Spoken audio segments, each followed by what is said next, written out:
O ministro Alexandre de Moraes, do Supremo Tribunal Federal, decidiu hoje liberar a tramitação do processo de impeachment do governador afastado do Rio de Janeiro, Wilson Witzel, na Assembleia Legislativa do Rio de Janeiro. Na decisão, Moraes entendeu que não há irregularidades no procedimento.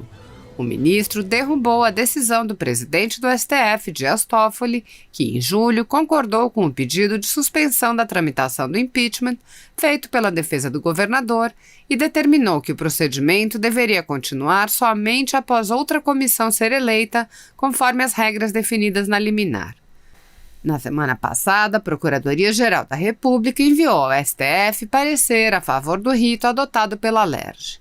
Segundo o Procurador-Geral Augusto Aras, a formação de uma comissão de forma proporcional não seria razoável e poderia resultar em uma composição excessiva de membros, possivelmente ultrapassando a metade dos membros da própria casa. Mais cedo, Witzel foi afastado do cargo por 180 dias em decisão do ministro Benedito Gonçalves, do Superior Tribunal de Justiça. O afastamento foi determinado no âmbito da Operação Tris in Idem, um desdobramento da Operação Placebo, que investiga atos de corrupção em contratos públicos do governo do Rio de Janeiro. A investigação aponta que a organização criminosa instalada no governo estadual a partir da eleição de Witzel se divide em 3 grupos que, sob a liderança de empresários, pagavam vantagens indevidas a agentes públicos. Os grupos teriam loteado as principais secretarias para beneficiar determinadas empresas. Em pronunciamento nesta sexta-feira, Witzel negou o envolvimento em atos de corrupção e afirmou que seu afastamento não se justifica. Ele disse esperar que a medida seja breve e que recorrerá dentro do prazo previsto, tão logo tome conhecimento do inteiro teor da decisão. Eu não posso fazer um recurso sem analisar o conteúdo em que o ministro se baseou para fazer tais afirmações. Em relação ao meu afastamento, há apenas especulações que poderia fazer isso ou aquilo, disse o governador. As informações são da Agência Brasil. Dos deputados e senadores, diz claramente que nós somos invioláveis nos votos, palavras e atos. Opiniões. É claro que a gente tem sim o direito de externar as nossas opiniões, as nossas palavras, os nossos atos também. Se nós estamos participando de alguma atividade como essa aqui e externamos a nossa opinião, nós não estamos apenas falando em nosso nome, nós estamos falando em nome daqueles que nós representamos, que são os eleitores. Então, para isso é que existe a eleição de representantes do povo. E exatamente em função disso daí, para terem uma ideia, nesse momento a gente está discutindo. Eu estou com 2 volumes aqui, que são as minhas razões de defesa que estamos apresentando à Procuradoria-Geral da Câmara, assim como a deputada Bia também tem as dela, e vários outros deputados, porque tivemos o sigilo bancário quebrado, acusados de estarmos apoiando manifestações antidemocráticas. Nada a ver com isso daí. Primeiro que não apoiamos, e se tivéssemos apoiado, teríamos todo o direito, assim como cidadãos, não somente como deputados.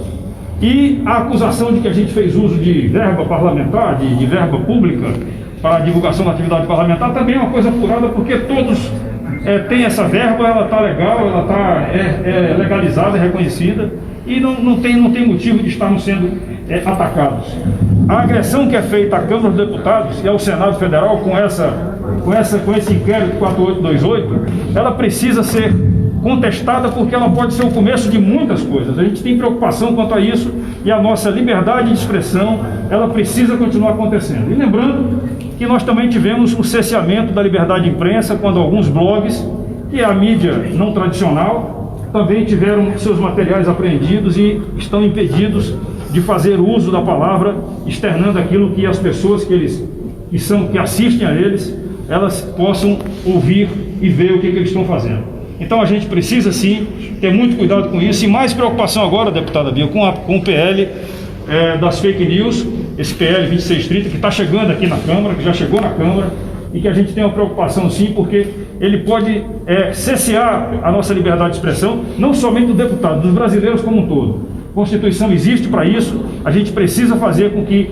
a vontade do povo, que é soberana, ela sim é soberana, ela seja cumprida. A gente lamenta, não é uma agressão às instituições, pelo contrário, talvez algumas instituições estejam sendo agredidas quando o presidente da República nomeia alguém e é impedido por um ato monocrático de um integrante de um outro poder.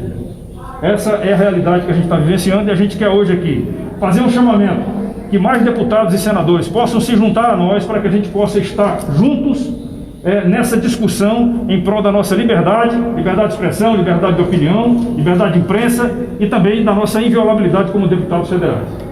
Alguém mais quer falar? Obrigada. Se você continuar falando, você quer cercear a minha palavra. Bom, boa tarde a todos. Obrigada por estarem aqui. A nossa intenção é a gente lembrar ao parlamento, né, a cada parlamentar aqui, que essa prerrogativa da inviolabilidade da palavra, do voto, da opinião, ela é garantia da própria democracia. É ela que garante o exercício do nosso mandato. E nós estamos aqui para representar o povo. Então, nesse momento, é preciso que a gente separe qualquer ideologia, qualquer inimizade. O que nós temos que pensar é que essa é a prerrogativa de cada um de nós. Então, nós não podemos concordar até quando um adversário político nosso tem essa sua prerrogativa ceifada, porque isso acabará por atingir a todos, a qualquer um dos parlamentares. E além dessa nossa prerrogativa, é muito importante que a gente lembre que estamos aqui para representar o povo, e a voz do povo que está também ameaçada com esse projeto que a gente chama da censura. Ninguém sabe o que são fake news. Fake news, como disse o grande Guilherme Fius, é o que quiser que seja, é qualquer coisa. E nós conclamamos, inclusive, a imprensa, que não faz parte desse projeto, mas pode vir a fazer por uma emenda de qualquer parlamentar. E também os senhores poderão ter a liberdade de vocês ameaçar. Então vamos nos unir nesse momento pela liberdade de expressão, que é pilar de qualquer democracia. Muito obrigada. Eu vou passar agora para o Eduardo Bolsonaro. Boa tarde. Eu queria aqui não ser repetitivo, então somente agregar que o artigo 53 da Constituição sofreu uma alteração através de uma emenda em 2001. Até então, o texto constitucional dizia que deputados e senadores são invioláveis civil e penalmente por suas opiniões, palavras e votos. Para que não houvesse qualquer tipo de dúvida, essa emenda acrescentou a palavra quaisquer. E hoje temos o texto que todos os deputados e senadores são invioláveis civil e penalmente por quaisquer opiniões, palavras e votos. Mais claro do que isso, meus caros, impossível. E a única arma que nós temos à nossa disposição para poder trabalhar através da outorga que nos foi dada através do voto popular é a nossa fala. Não faz qualquer sentido esse inquérito sobre manifestações antidemocráticas que está atingindo nós aqui dentro do Congresso. E outra coisa, a gente pede sim, porque essa é uma causa institucional suprapartidária, a gente tem que ter o apoio da Procuradoria da Câmara. Eu lamento que o presidente Rodrigo Maia, que ele não seja uma voz mais expressiva diante da quebra de sigilo de 10 parlamentares. 11. E os 11 parlamentares, perdão, obrigado, Carla. Isso daqui, não se enganem, amanhã vai para cima de vocês da imprensa. A deputada Bia falou muito bem sobre o PL 2630. Está se criando uma atmosfera em que o projeto de lei vai cercear a liberdade de expressão e está sofrendo críticas da direita, da esquerda, do Facebook, de órgãos de imprensa. Mas eu gostaria de ver mais apoio em relação a esse sentido. Óbvio que nós temos nossa diferença. Vocês sabem que eu sou um crítico de boa parte da imprensa. Mas eu não quero de maneira nenhuma ganhar essa guerra calando os senhores. Vamos para o debate. Agora, como é que a gente vai poder debater e melhorar as políticas da nossa sociedade se eu estou com medo de falar uma coisa e ser preso? Ou se o internauta, como por exemplo o Oswaldo Eustáquio, que faz um trabalho jornalístico, se ele fala alguma coisa e ele é preso? Não faz sentido. Então é somente esse o nosso apelo. Eu agradeço aqui aos deputados dos mais diversos partidos. Aqui, às vezes, tem deputado aqui que a gente troca farpa no plenário, mas a gente está aqui hoje, por quê? Porque nós somos maduros o suficiente para entender que numa democracia o direito à liberdade de expressão tem que valer, tem que viger, independentemente da vontade de uma ou outra autoridade. Então passo a palavra aqui a quem desejar fazer uso da palavra. Santinho, Hildo, Vai lá, Santinho. Pedro Lucas, Paulo Martins, Nivaldo. Pode. Boa tarde a todos e a todas. Esse é um momento que pede que a gente faça uma grande reflexão sobre o que vem acontecendo em nosso país. não tem espaço para nós sairmos da crise que estamos passando, diminuindo a importância de qualquer um dos pilares dessa democracia. E quando eu digo qualquer um, é qualquer um mesmo. Poder executivo, poder legislativo e poder judiciário. Nós não estamos aqui atacando a instituição. O que nós estamos falando é de comportamento. A ninguém pode ser dado o direito de manchar a imagem de uma instituição a partir do ato dos seus integrantes. E nós, do Parlamento, nós que recebemos a procuração para trazer a voz daqueles que estão clamando por justiça, estamos aqui hoje dando total apoio a esse ato que está sendo promovido pelo deputado General Girão, pela deputada Bia Kiss e por todos aqueles que se sentiram injustiçados nesse processo. Nós não vamos abrir mão de defender as prerrogativas desta casa e também de lutar pela nossa democracia. Paulo. Quem mais? O Paulo.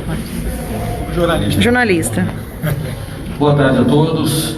Além de reiterar tudo que assinar, aliás, subscrever tudo que já foi dito, eu quero chamar a atenção para a gravidade do que está ocorrendo. Quando a inviolabilidade dos deputados, das opiniões, posições e votos, ela é relativizada, o que está ocorrendo no fundo disso como resultado é a inviabilidade do próprio parlamento, que, como por definição, é o lugar onde a sociedade se manifesta através de seus representantes eleitos. Então, quando essa manifestação ela pode ser alvo de criminalização, o parlamento sim está sendo viabilizado e sua ação está sendo limitada para quem interessa no momento. E a gente não pode permitir isso. A casa não está devidamente atenta ao risco, ao que representa realmente todo esse movimento que está ocorrendo. Nós não podemos ser defensores das prerrogativas parlamentares ou da liberdade de expressão por conveniência. Nós temos que ser defensores dessas duas coisas por princípios. Defender a liberdade de expressão quando a gente concorda com o que está sendo dito é uma beleza. Eu quero ver defender quando a gente não concorda com o que está sendo dito, mas luta para manter o seu direito daquele de dizer. E esse é o ponto. Tudo isso envolve um movimento maior. É aqui no parlamento, é também as iniciativas legislativas que vêm ocorrendo e também interpretações judiciais a respeito de outros casos que a gente já vê pipocar em primeira instância, como no Rio de Janeiro. O juiz acabou de dar uma decisão dizendo que o réu, ele extrapolou o seu limite de liberdade de pensamento. O que é isso? Então, o PL que fala de fake news, o popular PL das fake news, ele mira primeiro nas redes sociais, mas ele acaba atingindo a liberdade de expressão. E quando atinge a liberdade de expressão, atinge aqui do parlamentar, atinge das pessoas que são usuárias das redes, atinge de vocês, profissionais de imprensa, qual eu também sou. E que se a opinião agora que incomoda é aquela que está nas redes ou que está na tribuna da imprensa, logo será aquela que está nas bancadas dos telejornais, nas páginas de opiniões dos jornais ou nas colunas de revistas. Esse movimento não tem que ser só desses parlamentares. Aqui eu acho que a gente apenas representa